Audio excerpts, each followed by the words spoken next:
Καλησπέρα φίλοι μου από το κανάλι Betting Masters. Σήμερα μια μέρα με πολλούς αγώνες, τόσο στο ποδόσφαιρο όσο και στο μπάσκετ, με Europa League και Euroliga. Σήμερα έχουμε ξεχωρίσει 3 παιχνίδια για να μελετήσουμε. Το πρώτο είναι το Porto Ολυμπιακός για το Europa League. Η Porto προέρχεται από 3 ήττες στα τελευταία 5 παιχνίδια στο πρωτάθλημα και στο κύπελο, ενώ ο Ολυμπιακός τρέχει ένα σερί 16 αγώνων αίτητος. Σημαντικό παιχνίδι και για τις δύο ομάδες, οι οποίες θέλουν να σκαρφαλώσουν στη βαθμολογία και να ανέβουν στην πρώτη οχτάδα του Europa League ώστε να πάρουν το προβάδισμα. Όσον αφορά τις απουσίες, η Porto δεν θα έχει το 19χρονο αμυντικό Μαρτίν Φερνάντες, ο οποίος είναι βασικός, ενώ ο Ολυμπιακός δεν θα έχει τις υπηρεσίες του σημαντικού μέσου Έσε. Η πρώτη μας επιλογή είναι Χ2 και goal, το οποίο δίνει συστοίχημα σε απόδοση 3.30. Για πιο safe επιλογή διαλέγουμε το over μισό γκολ του Ολυμπιακού, το οποίο δίνει σε απόδοση 1.57. Το επόμενο match είναι το ΠΑΟΚ Σλάβια Πράγας.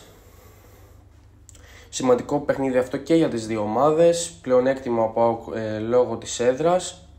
Η Σλάβια έχει αρκετές απουσίες, με πιο σημαντική αυτή του επιθετικούς ραντς. Όσον αφορά το ΠΑΟΚ, λείπει ο Καμαρά, ο Μούργκ και αμφίβολος κρίνεται και ο Ζίβκοβιτς μετά τον τραυματισμό του.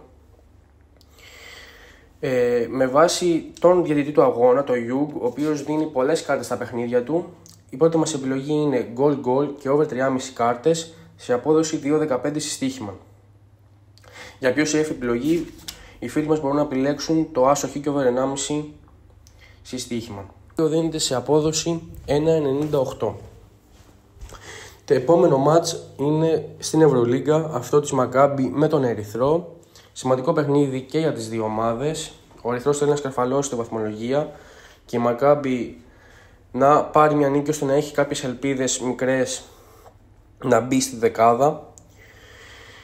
Όσον αφορά τις απουσίες, θα είναι τελικά στη διάθεση του Σφερόπουλου ο Νέντοβιτς για τον Ερυθρό, ο οποίος κρινόταν αμφίβολος.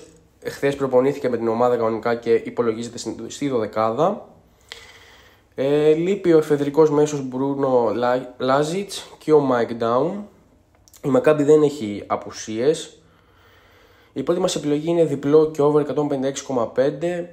Ο Ερυθρός βρίσκεται σε καλή φόρμα και θέλει να νικήσει. Η δεύτερη επιλογή βασίζεται στους παίκτες της Μακάμπι, είναι ένα bet builder σε απόδοση 2.07, over μισό τρίποντο του Ντιμπαρτολομέο και του Σόρκιν. Ο Ντιμπαρτολομέο, αν και δεν παίζει δεν έχει πάρα πολλά λεπτά συμμετοχής, σουτάρει, είναι σουτέρ. Ο Σόρκιν θα πάρει 20 με 25 λεπτά σίγουρα και έχει και στο ρεπερτόριο το τρίποντο, οπότε πιστεύουμε είναι μια καλή επιλογή. Σας ευχαριστούμε, καλή επιτυχία σε όλους και καλά ταμεία.